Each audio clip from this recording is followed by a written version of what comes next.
Equal are S and equal resonating structure. ठीक है, example देखते हैं, जैसे कि बेंजीन है।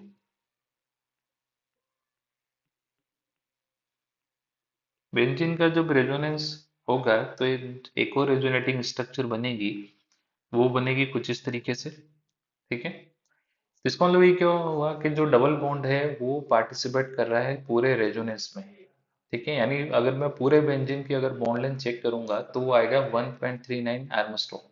ठीक है, इसका जो आर एस बनेगा वो आर एस बनेगा कुछ इस तरीके से, यानी डबल बॉन्ड जो है इक्वली पार्टिसिपेट कर रहा है पूरे बेंजीन में। ठीक है, तो इसको बोलते हैं इक्वल आर एस। तो ये जो दोनों होंगे, ये दोनों एक दूसरे के क्या होंगे, इक्वल आर एस। ठीक है, ऐसे ही मान लीजिए एच सी डबल बॉन्ड हो, ओ माइनस है, तो यहाँ पर जब रेजोनेंस होगा तो रेजोनेंस इस तरीके से होगा, नेगेटिव यहाँ पर और ये डबल बॉन्ड यहाँ पर चला जाएगा। तो इसमें जो आर एस बनेगा वो बनेगा H C O minus double bond O. क्या दोनों इक्वल आर एस है, एज इट इज दिख रहे हैं, दोनों सेम है।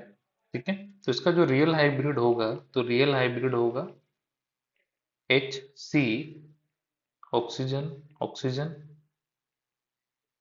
डबल बॉन्ड -1/2 और -1/2। ठीक है, note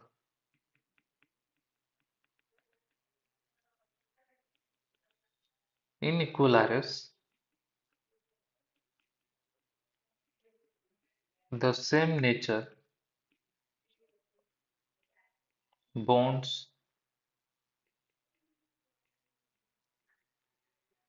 participate in resonance are equal in length। ठीक है, यानी बॉन्ड लेंथ क्या होगी, सेम। ठीक, जैसे कि कार्बोनेट है, थर्ड एग्जांपल लेते हैं, CO3-2। ठीक हो गया, C double bond O minus and O minus. ठीक है, तो जब इसके आर एस बनाएंगे तो आर एस बनेंगे नेगेटिव, यहाँ पर डबल बॉन्ड टूट के यहाँ पर चला गया, तो ये बन जाएगा C O minus double bond O और O माइनस, फिर से रेजोनेंस हो जाएगा, नेगेटिव यहाँ पर डबल बॉन्ड टूट के यहाँ चला जाएगा, फिर से क्या बन जाएगा ओ माइनस और डबल बॉन्ड O, यानी तीन इक्वल आर एस बन रहे हैं। अगर आप देखेंगे तो तीनों एक जैसे दिख रहे हैं। ठीक है, तो इसका जो रियल हाइब्रिड होगा वो होगा oxygen C oxygen C double bond सब जगह बराबर है, इस तरीके से -2/3 -2/3 और -2/3। ठीक है, -2/3 कैसा है, क्योंकि मान लीजिए पहला वाला नेगेटिव है, पहला वाला ऑक्सीजन पर नेगेटिव कितने बार आ रहा है, इस वाले पर 2 बार, ये रहा और ये रहा। टोटल आर एस कितने हैं, 3। तो टोटल चार्ज कितना है, -2 और आर एस कितने हैं, 3। ठीक है, चलिए नेक्स्ट क्वेश्चन है, अरेंज द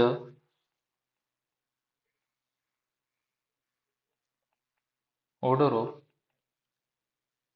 अच्छा, अगर इसमें हम बॉन्ड ऑर्डर निकालें इस वाले क्वेश्चन में, कितना होगा, जैसे पहले वाले में बॉन्ड ऑर्डर कैसे निकालेंगे हम, कोई सा भी सीओ बॉन्ड ले लीजिए, पहले वाले में कितने हैं, डबल बॉन्ड है यानी 2, प्लस अब कितना है 1 और अभी कितना है 1, divide by total R S कितने हैं 3। ये है बॉन्ड ऑर्डर, तो बॉन्ड ऑर्डर आ जाएगा 4/3। ठीक है, तो बॉन्ड ऑर्डर जो है ये कितना हो गया 1.33 समथिंग, इसका मतलब है ना ही प्योर सिंगल बॉन्ड है ना ही प्योर डबल बॉन्ड है। ठीक है, इससे रिलेटेड एक question, arrange the order of CO bond length for CO2, CO and CO3 minus two. ठीक है, देखते हैं। अगर मैं CO बनाऊंगा तो CO की जो स्ट्रक्चर होगी वो ये होगी, ट्रिपल बॉन्ड। ठीक, इसके बाद CO2 की होगी डबल बॉन्ड हो, और CO3 माइनस टू की होगी ऑक्सीजन, ऑक्सीजन, कुछ इस तरीके से। ठीक, चार्ज हो जाएगा -2/3, -2/3, और इस पे भी -2/3। ठीक है, तो सबसे पहले अगर मैं बॉन्ड ऑर्डर की बात करूंगा तो बॉन्ड ऑर्डर इसमें होगा 3, इसमें होगा 2, और इसमें होगा 4/3, जो कि अभी हमने निकाला था। ठीक है, इसका मतलब जो बॉन्ड ऑर्डर है वो ज्यादा है किसमें, CO में, फिर CO2 में, वो सबसे कम है CO3 - 2 में। तो बॉन्ड लेंथ हमें पता है कि bond order is inversely proportional to bond length. जिसका बॉन्ड ऑर्डर ज्यादा होगा उसकी बॉन्ड लेंथ क्या होगी, कम, यानी CO की बॉन्ड लेंथ हो जाएगी कम, और CO3 - 2 की बॉन्ड लेंथ क्या हो जाएगी, ज्यादा। ठीक है,